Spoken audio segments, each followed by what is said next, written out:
Hey everyone! Today we're talking about what ancient Israelites and Judeans believed in when it came to religion, and it's actually pretty interesting. Around the 10th century BCE, their religion started developing as part of a larger culture known as the West Semitic or Canaanite culture. Now you might have heard that ancient Israelites always believed in just one God, Yahweh, but that's not the full picture. Between the 10th and 7th centuries BCE, their religion was actually polytheistic. That means they believed in many gods. But instead of worshiping all those gods equally, they mainly focused on one central god, usually Yahweh. This type of belief, where you recognize many gods but focus on one, is called henotheism. Yahweh was considered the national god of both Israel and Judah, and this idea seems to have come from earlier Bronze Age traditions. Their religious life included lots of rituals, sacrifices, and celebrations. Festivals like Yom Kippur, New Moon festivals, and Pesach were important events. People also practiced divination and prophecy as part of their faith. But religion wasn't just about rituals. Living ethically and doing the right thing was a big part of how they showed their devotion. Before the kingdoms of Israel and Judah were formed, things worked a little differently. Back then, families had their own religious traditions. They would honor their ancestors through special words or offerings, and they often focused on a family deity, sometimes called the god of the house. This kind of worship helped families feel connected to their roots and traditions. Archaeological discoveries have given us some cool insights into these early practices. Inscriptions from places like Kuntillet Ajrud mention YHWH of Samaria and Asherah, while another from Khirbet el-Qom talks about someone being blessed by YHWH through Asherah. This suggests that while Yahweh was the main focus, people still believed in and honored other deities like Asherah. Some experts think Asherah may have acted as a kind of helper or supporter of Yahweh, similar to how the goddess Atharat worked with the god El in Ugaritic stories. Even parts of the Hebrew Bible hint at this belief in multiple gods. For example, Psalm 82 shows Yahweh standing among other gods, criticizing them for not helping those in need, and then taking control. In 1 Kings 16, King Ahab is said to have built a shrine for Asherah, and in 2 Kings 17, there's a mention of Israelites worshipping Asherah and Baal. This shows that worshipping multiple gods was common back then. One of the earliest Greek translations of the Hebrew Bible, called the Septuagint, also points to this. In Deuteronomy 32:8, it says, "The Most High gave different nations to various gods, with Yahweh being assigned to Israel." This suggests henotheism was still part of their culture at the time. The Hebrew Bible, which was put together much later, highlights monotheism, the belief in just one God, more strongly.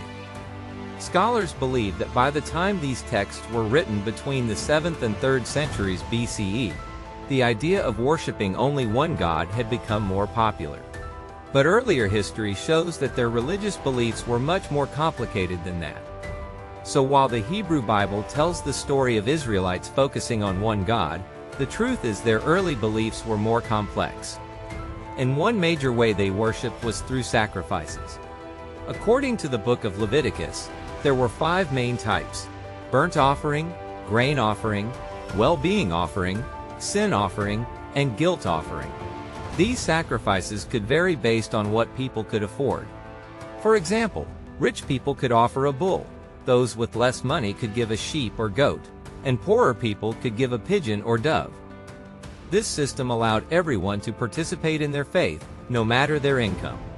A very important yearly ritual was the Day of Atonement, or Yom Kippur. This special day was meant to clean the sanctuary from sins that had built up over the year. People believed that if these sins weren't removed, Yahweh might leave the sanctuary, which could put the community at risk. To prevent this, the high priest carried out a detailed ceremony.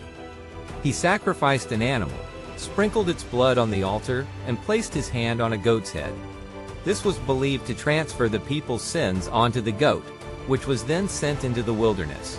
The ceremony ended with one final burnt offering to restore the people's relationship with Yahweh. This ritual is similar to one found in ancient Ugaritic texts from around the 13th century BCE. However, while the Ugaritic ritual took place at several temples, the Day of Atonement focused on just one, showing how central that temple was to the Israelites' worship. In addition to the Day of Atonement, major festivals like Passover and New Moon celebrations were important too.